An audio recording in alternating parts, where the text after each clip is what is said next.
Tervitused, mina olen Taavi Altpuu Moliverist. Täna vaatame siis GA4 kasutamist ja miks on üldse vaja see enda kodulehele täna lisada.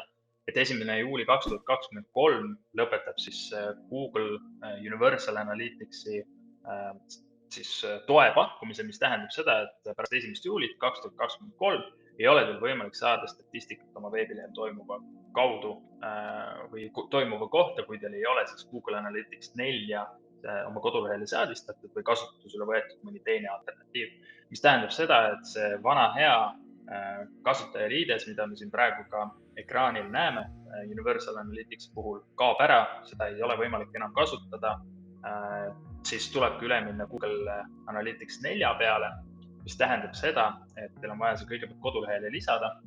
Kodulehele lisamine käib lihtsalt, selle jaoks on meil eraldi siis juhend Moliveri blogis olemas, aga suures pildis näeb see GA4 selline välja, on selline kasutajaliides hoopis teistsuguse ülesehitusega, kui ta Universal Analyticsis oli, ja samamoodi on siin ka teised sellised käitumisharjumused, mis on vaja endale selgeks õppida, et tihti, mis ma täna olen näinud klientide puhul ka, kes on harjunud kasutama Universal Analyticsit, on see, et siit on võimalik erinevaid filtreid ja selliseid parameetreid ise endal valida. Et tihti vaadatakse, et sinu seda infot ei ole ja minnakse siis mujale kuskile seda infot otsima, kuigi tegelikult on lihtsalt vaja see filter siia peale panna, et näiteks Mediumi puhul saad praegu vaadata, saad Source'i puhul vaadata ja ise valida selle sobiva parameetri siin.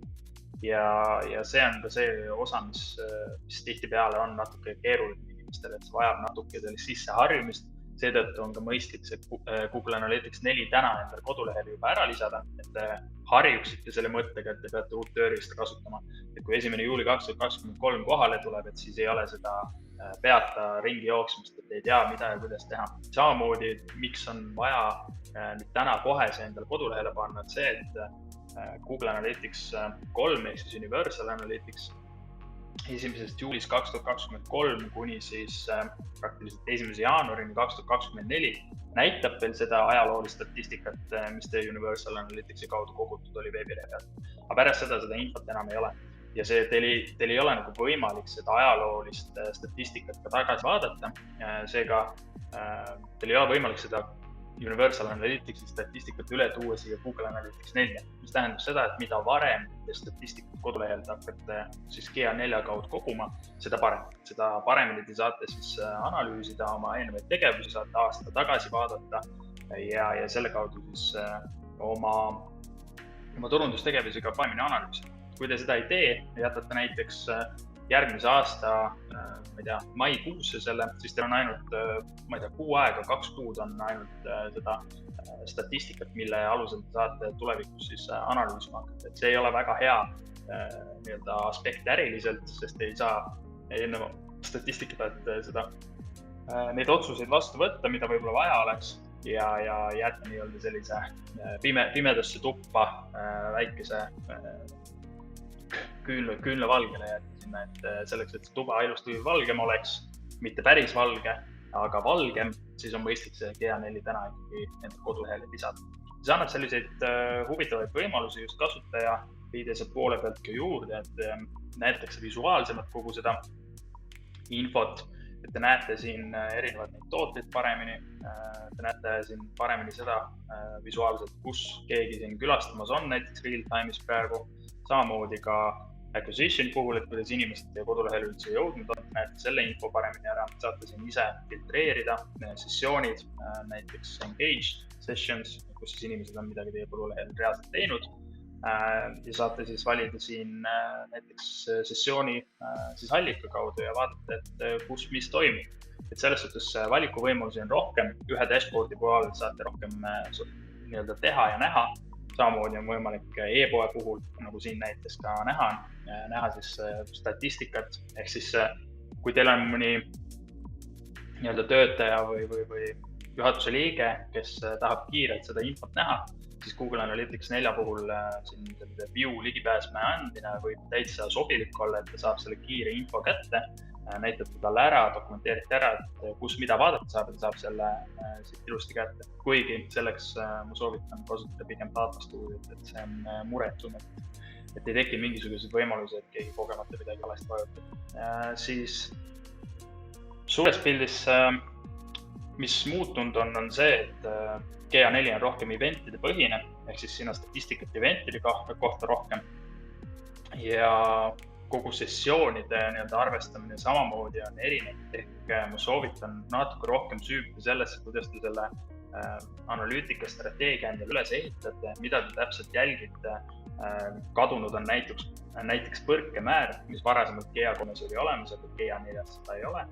Et siin on väikseid nüansse, millega tuleb ennast kurssi viia, seega mida varem te sellega tegelete, seda parem. Samamoodi te saate siis ise neid konversioone ka paremini seadistada. No, siin näiteks Google'i e-poes on näha, et siin näiteks esimese sellise külastusega on tulnud $79,000 väärtuses siis müüki ja on siis see info kõigile nagu kättesaadav ja nähtav. Siis kuigi see on huvitav, sest et begin checkout'i on, first visit on siin mõeldud selle all ikkagi seda, et inimene tuleb kodulehele, et see on külastuste arv. Ja see on siis märgitud siin konversiooniks, et seetõttu me nägime ka konversioone. Et tegelikult ju conversionite koste on 1840 olnud, aga nad on begin checkout'i pannud konversiooniks ja first visit'i ka konversiooniks. Ehk siis jällegi siin soovituslik dokumenteerida ära, mida te konversiooni all mõtlete, et ka teised, kes kasutavad seda GA4, kes siia ligi pääsevad, meil oleks arusaam olemas, mida millena mõõdetakse, et ei tekiks sellist segadust, nagu näiteks praegu siin. Siis engagement'i all jällegi võimalik neid lehti vaadata, mida siis inimesed külastavad, mida nad täpsemalt nende lehtede peal teevad, kuidas on siis olnud näiteks average engagement time, mis ongi nüüd selle põrkemäära asemel, et see on võimalik siit nagu välja lugeda, kui palju siis inimesed on ajaliselt engagement olnud nende lehtede peal. See on võimalik neid konversioone siit jälgida. Konversioonid puhul, vaatasime siin, et purchase oli see üks konversioon, mis neil oli siin ära seadistatud, et siis saame ka näiteks jälgida selle alusel, et palju siin neid konversioone olnud on erinevate lehtede kaudu. Siin on näha, et checkout confirmationi kaudu on siis kõige rohkem tulnud neid konversioone, mis on ka väga loogiline. Et selles suhtes on võimalik siit siis ise seadistada ja vaadata, mida ja kuidas te konversiooni all mõõta tahate ja samamoodi ka näete ära erinevate lehtede all seda, kus siis inimesed on neid konversioone täitnud. Siis monetizationi poole pealt on võimalik vaadata, kuidas teie veebileht siis nii-öelda müüki genereerinud on siis paremini näha, visuaalsemalt näha, on erinevad tooted näha, mida siis ostetud on, ka nende kogused on siin välja toodud, samamoodi ka selle keskmise ostu käive on siin välja toodud, et kõik see informatsioon on teil siin ilusti näha ka. Ja mis veel siin hea vaadata on näiteks demograafiline pool, et saad demograafilise poole pealt parema ülevaate, kes teie veebilehti siis külastavad, kust nad külastavad, mis keeli nad räägivad ja kõik see info on jätkuvalt siin olemas. Ja samamoodi on siis informatsiooni ka tehnoloogia või seadmete kohta, mille kaudu teie koduleht külastatakse. Et siin on näha, et veebi kaudu on kõige rohkem nagu külastatud selles ajavahemikus. Ja näete siis siin vähe detailsemat informatsiooni ka näiteks selle kuvari resolutsiooni järgi, et kui suures kuvaris teie veebilehte või veebilehti siis vaadatud on. Nüüd edasi liikudes Explore seades on siis võimalik teil detailsemalt vaadata selliseid nii-öelda statistikat siis analüüsida. Et siin ühe näitena on hetkel võimalik vaadata seda, et kuidas on ajaperioodil märts 22 kuni aprill 2022 siis nende linnade kaupa vaadatud seda veebilehte. Me võime siia lisada näiteks juurde riigi ja võtame näiteks selle linna ära, siis me jääme riikide kaupa seda informatsiooni. Et USA-st on siis näiteks on siis 25 000 inimest tulnud Hiinast 1900, Indias 3000 ja nii edasi. Et siis saate ka sellise info siit paremini kätte. Eks siin kasutatud sellist Data Studio, sellist võimekust ära, ta ei ole päris nii võimekus kui Data Studio ise. Nii et siinkohal jällegi võimalik kiirelt sellist infot tarbida, mingid dashboardid endale valmis teha, et ei peaks alati nagu nullist siis seda analüüsi tegema hakkama. Nüüd olemegi jõudnud Configure'i juurde. Configure annab siis võimaluse teil event'i ja conversion'it seadistada. Ehk siin event'ide juures te näete ära, ka statistiliselt, kui palju on ajaliselt siis see muutus olnud. Näiteks payment info lisamisel on siin 5247 korda seda tehtud ja eelneva perioodiga võrreldes on siis kasvanud 23,3%. Ja siin siis saate ka tegelikult ise ära märkida, kui teil on admin õigused, mida mul siin Google'i lehe puhul hetkel ei ole, ka selle konversiooniks ära märkida ja selle kaudu te saate siis ka seda konversiooni informatsiooni oma dashboardidel juba paremini näha. Ja need konversioonid tulevad teil kõik siia ilusti ette. Te saate siit ka selle parema info kätte, kui palju on siis aja jooksul muutunud konversioonide osa. Teil on võimalik luua eraldi audience'ide puhul näiteks saate te Google Ads'i näidata nendele inimestele. Näiteks kui inimene on, vaatame siit, siin on näiteks üks audience tehtud Google poolt likely 7-day purchases, siis kes 7 päeva jooksul oleks tõenäoliselt huvitatud siis teie käest ostma, siis saate nendele inimestele Google Ads reklaame näidata. Siis eraldi custom definitions, kui teil on mingid väga spetsiifilisi selliseid definitsioone või parameetreid, mida te jälgida tahate mu kodulehel, siis saate siit need eraldi seadistada.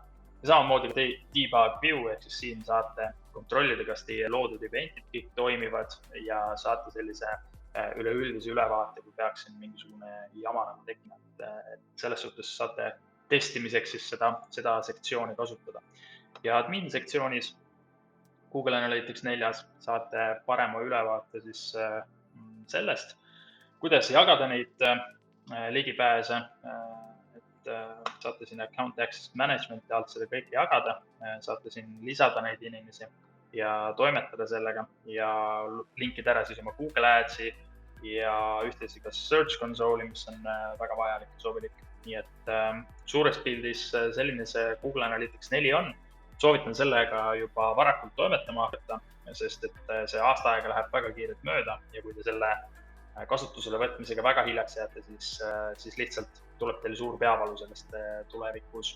Aga minu poolt tänaseks kõik. Loodan, et sellest väikesest videost, tutvustavast videost oli sulle abi ja loodan, et saadame Google Analytics 4 varsti käima ja toimetama. Aga aitäh sulle ja näeme juba varsti. Tšau! Full of know-how